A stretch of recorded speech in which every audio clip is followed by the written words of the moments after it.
Boa noite a todos os irmãos que nos acompanham em mais um encontro doutrinário neste mês de outubro, que, sob a proteção e assistência dos bons espíritos, dos amigos benfeitores, possamos nesse momento de reflexão explanar de uma maneira tranquila e serena a temática que nos foi proposta para esse momento, preenchendo nossos corações de paz, tornando possível atender às nossas necessidades, esclarecimento e crescimento moral, amparando e guiando-nos para que consigamos manter a vigilância, a prática da oração constante e aplicar os aprendizados que buscamos na doutrina espírita às diversas posições da vida. Que assim seja. A temática que nos foi proposta para trabalharmos nesta noite consta no livro Caminho, Verdade e Vida, psicografado pelo nosso querido Francisco Cândido Xavier, pelo Espírito Emmanuel. Vamos trabalhar o capítulo 6, Esforço e Oração. E a mensagem se apresenta da seguinte maneira: E despedida a multidão, subiu ao monte a fim de orar à parte. E chegada já a tarde, estava ali, só. Mateus, capítulo 14, versículo 23. E Emmanuel, então, elucida a passagem evangélica, nos dizendo: de vez em quando, surgem grupos religiosos que preconizam o absoluto retiro das lutas humanas para os serviços da oração. Nesse particular, entretanto, o mestre é sempre a fonte dos ensinamentos vivos. O trabalho e a prece são duas características de sua atividade divina. Jesus nunca se encerrou à distância das criaturas, com o fim de permanecer em contemplação absoluta dos quadros divinos que lhe iluminavam o coração, mas também cultivou a prece em sua altura celestial. Despedida a multidão, terminado o esforço diário, estabelecia a pausa necessária para meditar, à parte, comungando com o Pai na oração solitária e sublime. Se alguém permanece na Terra, é com o objetivo de alcançar um ponto mais alto nas expressões evolutivas, pelo trabalho que foi convocado a fazer. E pela oração, o homem recebe de Deus o auxílio indispensável à satisfação da tarefa. Esforço e prece completam-se no todo da atividade espiritual. A criatura que apenas trabalhasse, sem método e sem descanso, acabaria desesperada, em horrível secura do coração. Aquela que apenas se mantivesse genuflexa, estaria ameaçada de sucumbir pela paralisia e ociosidade. A oração ilumina o trabalho, e a ação é como um livro de luz na vida espiritualizada. Cuida de teus deveres, porque para isso permaneces no mundo, mas nunca te esqueças desse mundo, localizado em teus sentimentos mais nobres, a fim de orares à parte, recordando o Senhor. E a mensagem de Emmanuel nos auxilia na compreensão dos ensinamentos do Mestre, levando-nos a refletir sobre 3 pontos cruciais. A mensagem não se fixa apenas nestes, porém, nesse momento, faremos a menção a essas 3 ponderações. E são elas: a lei de trabalho, a lei de sociedade e a lei de adoração. E vamos usar como referência o Livro dos Espíritos para conversarmos sobre essas leis naturais. E a questão 614 nos traz a definição da lei natural, dizendo: é a lei de Deus e a única verdadeira para a felicidade do homem. Ela indica o que devemos fazer e o que não devemos fazer. Então, a lei divina, também chamada de lei natural, nos norteia na caminhada. Ela nos conduz, se assim permitirmos. E na questão 617, dizem os espíritos que é dado ao homem se aprofundar tanto nas leis da matéria como nas leis da alma. Mas alerta que uma só existência não é suficiente. E faz com que reflitamos sobre esta ótica quando questiona: que são, com efeito, alguns anos para adquirir tudo o que constitui o ser perfeito, se não se considere mesmo, senão a distância que separa o selvagem do homem civilizado?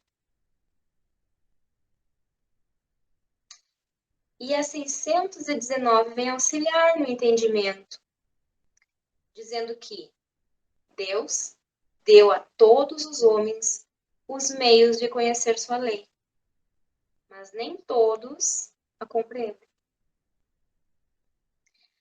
Os que a compreendem melhor são os homens de bem e aqueles que querem procurá-la. Entretanto, todos a compreenderão um dia, porque é preciso que o progresso se cumpra. A justiça das diversas encarnações do homem é uma consequência desse princípio, visto que a cada existência sua inteligência está mais desenvolvida e ele compreende melhor o que é o bem e o que é o mal. Se tudo devesse se cumprir para ele numa só existência, qual seria a sorte de tantos milhões de seres que morrem cada dia no embrutecimento da selvageria ou nas trevas da ignorância, sem que tivesse dependido deles se esclarecerem?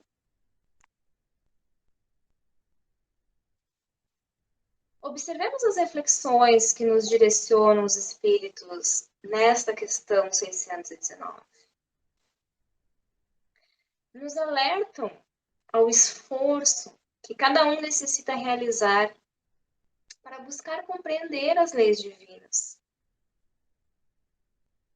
movimentar, realizar para alcançar algo.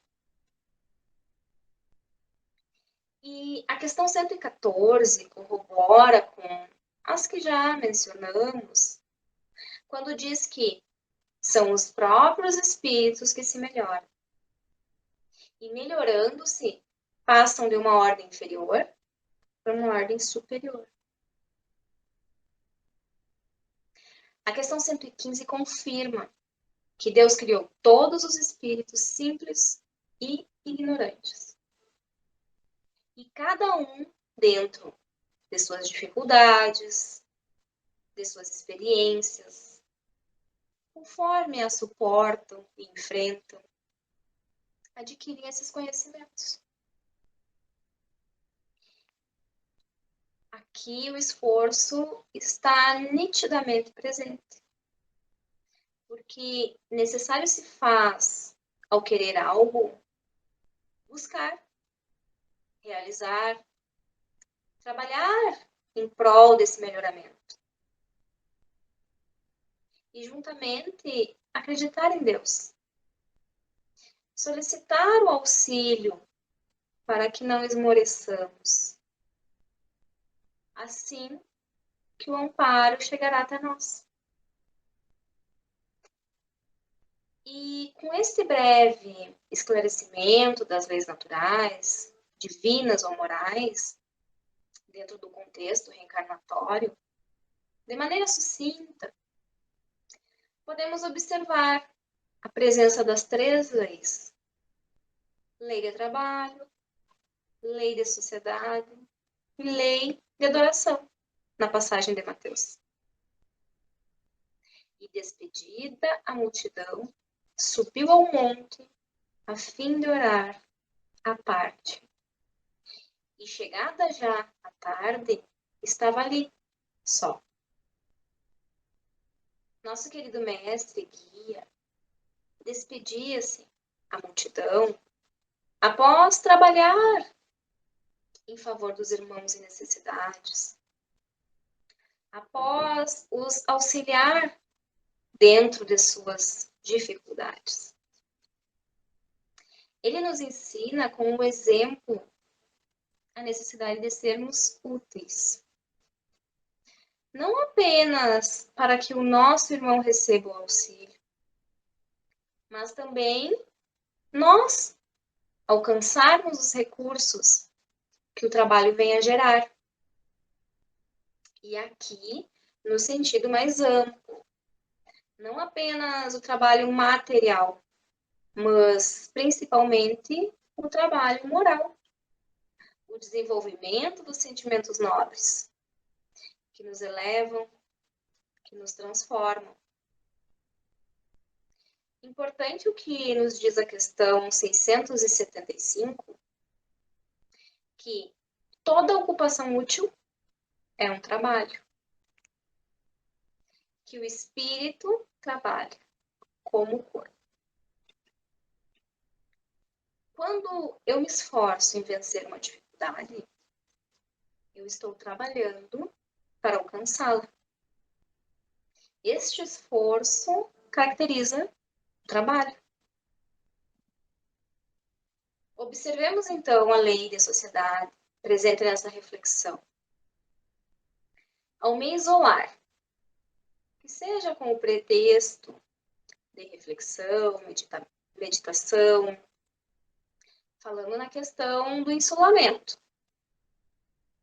percebamos que o convívio com meu irmão irá fazer com que eu desenvolva, com que eu aperfeiçoe questões que ainda estão em desalinho, conforme a minha condição de espírito imperfeito. E a questão 768 vem confirmar esse pensamento. O homem deve progredir. Sozinho, ele não pode, porque não tem todas as faculdades. É preciso contato com outros homens. No isolamento, ele se embrutece e se debilita. Nenhum homem tem as faculdades completas. Pela união social, eles se completam uns pelos outros para assegurar seu bem-estar e progredir. Atentemos à mensagem do livro Nosso Lar. Jesus aconselhava-nos a não alimentarmos, a nos alimentarmos uns aos outros, no campo da fraternidade e da simpatia. O homem encarnado saberá, mais tarde, que a conversação amiga, o gesto afetuoso, a bondade recíproca, a confiança mútua, a luz da compreensão, o interesse fraternal, patrimônios que se derivam naturalmente do amor profundo, constituem sólidos alimentos para a vida em si. Esclarecia mais que a vida terrestre se equilibra no amor, sem que a maior parte dos homens se aperceba disso. Unindo-se umas às outras, amparando-se mutuamente, conseguem o equilíbrio no plano de redenção. Quando, porém, faltam companheiros, a criatura menos forte costuma sucumbir em meio à jornada. E mais profundo nos toca a questão 657, quando Kardec questiona os espíritos superiores. Os homens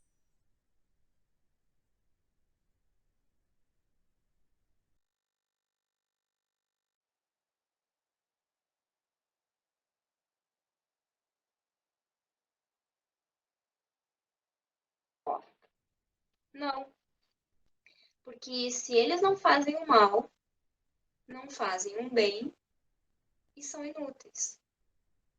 Aliás, não fazer o bem já é um mal. Deus quer que se pense nele, mas não quer que se pense apenas nele, visto que deu ao homem deveres a cumprir sobre a terra. Aquele que se consome na meditação e na contemplação não faz nada de meritório aos olhos de Deus, posto que sua vida é toda pessoal, inútil à humanidade. E Deus lhe pedirá contas do bem que não haja feito. Então, necessário se faz, sim, que subamos ao monte. Quer dizer, que entremos em meditação interior, orarmos e nos conectarmos com o Mestre. Devemos ter um momento para que possamos adorar o Pai,